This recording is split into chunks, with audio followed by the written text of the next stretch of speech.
To remove objects from a photo on the Redmi Note 15, you can do that by opening the gallery application.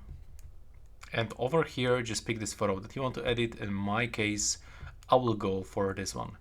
Now click on this pencil icon, go to the right side and click on the create, select erase and select remove objects.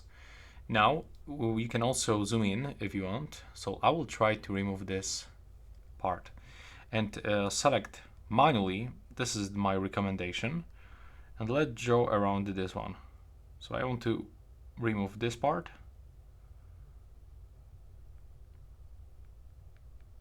Now release, and as you can see, it is removed. We have to draw one more time. There we go. Here we can also see how it looks before and after. When you zoom out, as you can see, it's not that visible actually. So yeah, that's pretty much it for this video. I hope you find it useful, and thanks for watching.